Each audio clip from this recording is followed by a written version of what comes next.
अस्सलामुअलैकुम। मैं प्रोफेसर सन Shahzad, department of Pakistan studies, the concept academy.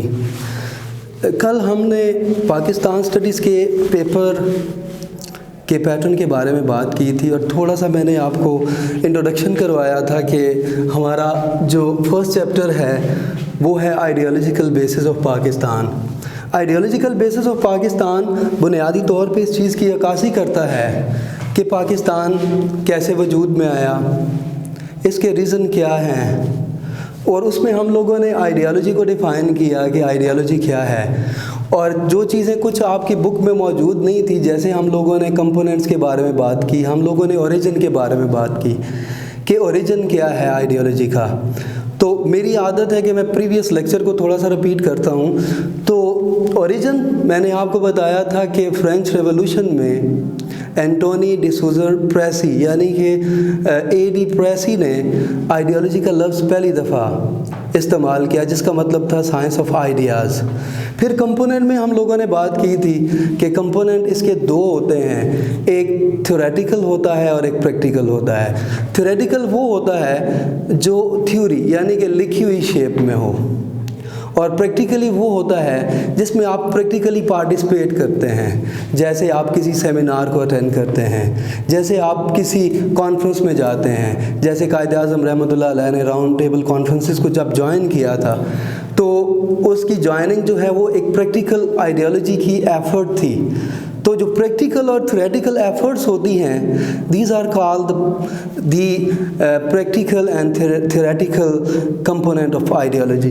अब हम लोग बात करेंगे टॉपिक के बारे में। फेडरल बोर्ड में ये देखा गया है कि आइडियोलॉजी के क्वेश्चन दो तरह से आते हैं।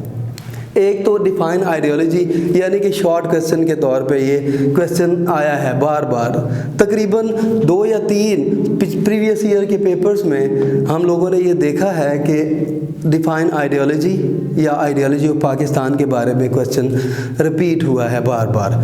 तो सबसे पहले तो इसको डिफ़ाइन करना।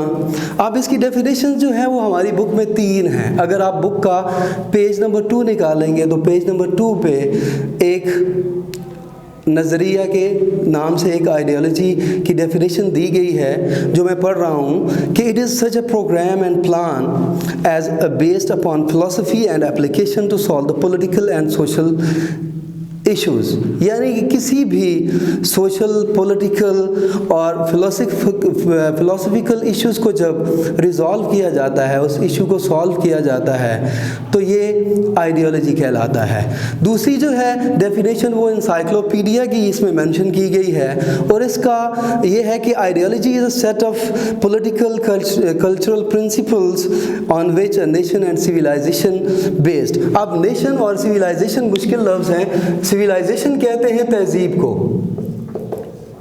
सिविलाइजेशन कहते हैं तहजीब, क्योंकि पाकिस्तान स्टडीज़ दोनों ज़ुबानों में पढ़ी जाती है। पाकिस्तान में दोनों ज़ुबानों में इसके पेपर होते हैं, इंग्लिश में भी होता है और उर्दू में भी होता है, इसलिए आपको इनके मीनिंग बहुत अच्छे तरीके से आने चाहिए। नेशन कौम को कहते हैं, यानी कि कोई भी सियासी या सकाफती उसूल किसी भी कौम का या किसी भी सिविलाइजेशन का वो बेस्ड करता है आइडियोलॉजी पर। दूसरी जो डेफिनेशन है वो जॉर्ज ब्रास की है, पहली नज़रिया के नाम से, दूसरी एनसाइक्लोपीडिया के नाम से,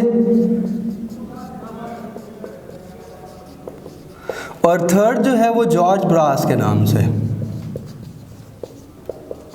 इन तीनों डेफिनेशन में से आप कोई भी डेफिनेशन अगर फेडरल बोर्ड में जाकर लिखते हैं तो आपको उसके पूरे मार्क्स मिलते हैं। लेकिन आपने ये याद रखना है कि नज़रिया के अलावा ये दोनों डेफिनेशन जो दी गई हैं, जब आप इनको लिखने के लिए जाएंगे तो आपने कोशिश करना है कि अगर ये इन्वर्टेड कामाज में लिखी गई हैं तो आपने इन्वर्टेड कामाज में इसको लिखना है। यानी कि इसके शुरू में जब इसको स्टार्ट करेंगे तो इन्वर्टेड कामाज होने चाहिए, और जब इसको क्लोज करेंगे तो इन्वर्टेड कामाज होते। ख़ास तौर पे किसी भी स्कॉलर की लिखी हुई जो डेफिनेशन होती है उसके लिए ज़रूरी होता है, क्योंकि वो उसके कहे हुए अल्फाज होते हैं। और दूसरे नंबर पे एक और बहुत इंपॉर्टेंट बात मैं आपसे डिस्कस करूंगा, वो ये कि किसी भी इंसान के लिखे हुए अल्फाज को हम लोग अपनी ज़ुबान में एक्सप्लेन नहीं कर सकते। यानी उसने जिस तरह लफ्ज़ ब लफ्ज़ लिखा है, अदा किया है, हम लोगों ने उसी तरीके से उसको लिखना होता है। इसीलिए इसी को पेश नज़र रखते हुए इसको हमेशा इन्वर्टेड कामाज में लिखा जाता है। अगर आप इन्वर्टेड कामाज नहीं लिखेंगे तो आपका 0.5 या 1 मार्क कट जाएगा इसके हवाले से। आप दूसरा क्वेश्चन जो आता है वो मोस्टली इस शेप में आता है कि define ideology and right the sources of ideology. Define के साथ साथ यहाँ पर ही मैं लिख देता हूँ define ideology and right the sources of ideology. कल हम लोगों ने सोर्सेज पे भी बात की थी, लेकिन वो बहुत मुख्तसर था, इंट्रोडक्शन था। आज हम सोर्सेज को बहुत डिटेल से पढ़ेंगे। और सोर्सेज को लिखने के दो तरीके होते हैं। एक तरीका तो वो है जो आपकी बुक में लिखा हुआ है, वो तरीका अगर आप इस्तेमाल करेंगे तो वो भी बहुत अच्छा है। लेकिन प्रैक्टिकली जो देखा गया है एग्ज़ाम में, जो बहुत ज़्यादा इंटरेक्टिव और बहुत ज़्यादा अच्छा होता है, जिससे आपके एग्जामिनर कन्विंस होते हैं, वो दिल खोल के आपको मार्क्स देते हैं, वो ये होता है कि शुरू की क्लासेस में आपको जो सिखाया गया है वो दो चीज़ें हैं। एक तो आप किसी भी हेडिंग वाले क्वेश्चन को एक्सप्लेन करने के लिए माइंड मैप बना सकते हैं, और दूसरा आप उसके लिए फ्लो चार्ट का इस्तेमाल कर सकते हैं। ये आप पे डिपेंड करता है, आपको जो चीज़ आसान लगती है। और दूसरी इसकी सबसे जो इम्पॉर्टेंट अहमियत है वो ये है कि जब आप किसी भी चीज़ को फ्लो चार्ट में या किसी भी चीज़ को माइंड मैप में एक्सप्लेन करते हैं या आप उसको याद करते हैं तो इसको याद करने में भी बहुत आसानी रहती है। तो हम लोग यहाँ पर जब सोर्सेज लिखेंगे तो सोर्सेज ऑफ आइडियोलॉजी, सोर्सेज इसके बुनियादी तौर पे 5 हैं। सोर्सेज में सबसे पहला जो है वो कॉमन रिलीजन है।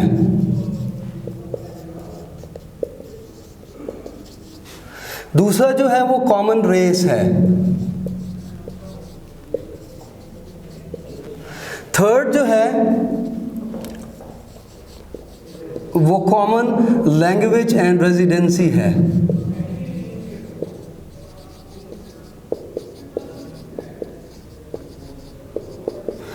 और फिफ्थ जो है वो कॉमन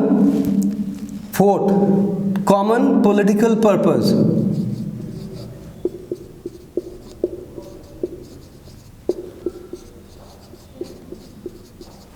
और फिफ्थ जो है वो है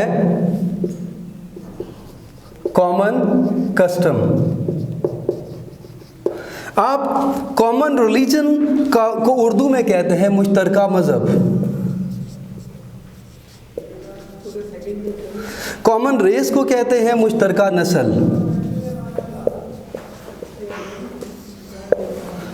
कॉमन लैंग्वेज एंड रेजिडेंसी को उर्दू में कहते हैं मुश्तरका ज़ुबान और रिहाइश। कॉमन पॉलिटिकल पर्पस को कहते हैं मुश्तरका सियासी मकासद।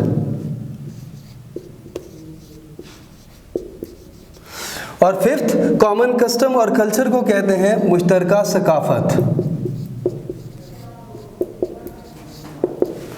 इसमें सबसे पहले हम लोग बात करेंगे कॉमन रिलीजन पे। कॉमन रिलीजन में हम लोगों ने ये देखना है कि दुनिया में बहुत सी ऐसी कौमें हैं जिन्होंने आज़ादी हासिल की रिलीजन की बुनियाद पर, जिसमें हमारा मुल्क पाकिस्तान भी शामिल है। इसी तरह दुनिया के बहुत से ऐसे ममालिक हैं, बहुत से ऐसी कौमें हैं जिन्होंने रिलीजन की बुनियाद पर आज़ादी हासिल की। इस रिलीजन का ताल्लुक जो है वो सोशली नहीं बल्कि आपकी पूरी होल ज़िंदगी पर उसका इम्पेक्ट जाता है, जिसमें यूरोपियन कंट्रीज़ हैं, जब जापानीज़ हैं, हिंदूज़ हैं और मुस्लिम्स हैं, जिन्होंने अब इसी को फॉर्म कर दी है आइडियोलॉजी, रिलीजन को। यानी कि बहुत सी जो आइडियोलॉजीज़ डेवलप होती हैं उसका जो मेजर सोर्स होता है वो कॉमन रिलीजन होता है। यानी कि जहाँ पर एक ही मज़हब के लोग रहते हैं, जहाँ पर एक ही मज़हब के मुआशरे रहते हैं, वहाँ पर उनके नज़रियात बनने शुरू हो जाते हैं। सोर्स का मतलब होता है वसीला या ज़रिया। मैं लिख देता हूँ, ज़रिया या वसीला। सोर्स, यानी कि वो कौन कौन से सोर्सेज हैं जिनकी वजह से आइडियोलॉजीज जन्म लेती हैं, वजूद में आती हैं। तो इसमें सबसे पहले हम लोगों ने डिस्कस किया कि रिलीजन इसका सबसे पहला सोर्स है, क्योंकि रिलीजन की कुछ सोशल प्रैक्टिसेस होती हैं, जैसे नमाज पढ़ना, हज अदा करना, रोज़े रखना, जिहाद करना, ज़कात देना, ये प्रैक्टिसेस हैं। तो पाकिस्तान हासिल करने के लिए भी जो बड़े सगीर पाक व हिंद में मुसलमानों की कोशिश थी वो यही थी कि हम ज़मीन का एक ऐसा टुकड़ा ना सिर्फ हासिल करें बल्कि वहाँ पर रहते हुए हम लोग अपने इस्लामिक जो प्रैक्टिसेस हैं हम उनको एक्सपेरिमेंट करें। दूसरा जो है वो कॉमन रेस है। Common race is become the cause to develop the new sign of ideologies. उसमें क्या होता है कि these ideas originated because the people living in the common area and the specific area and they belong to the common race, यानी कि उनकी race जो है उनकी नस्ल मुश्तरका होती है और मुश्तरका नस्ल की बुनियाद पर वो आइडियोलॉजीज़ को आहिस्ता आहिस्ता परवान चढ़ाते रहते हैं। अब क्योंकि उनके दरमियान खूनी रिश्ते भी शामिल होते हैं तो वो एक जगह पर गैदरिंग करते हैं, तो उससे आइडियोलॉजीज़ का वजूद अमल में आता है।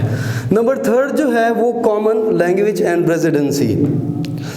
आइडियोलॉजी के लिए ये बुनियादी अंसर है कि कोई भी एक मखसूस जगह जहाँ पर लोग रह रहे हों और उनकी ज़ुबान मुश्तरक हो, यानी कि वो एक दूसरे की ज़ुबान जानते हों, क्योंकि इसी ज़ुबान की वजह से वो अपनी फीलिंग्स को, अपनी सेंटिमेंट्स को और अपनी थॉट्स को शेयर करते हैं एक दूसरे के साथ। अब फीलिंग्स, एहसासात, सेंटिमेंट्स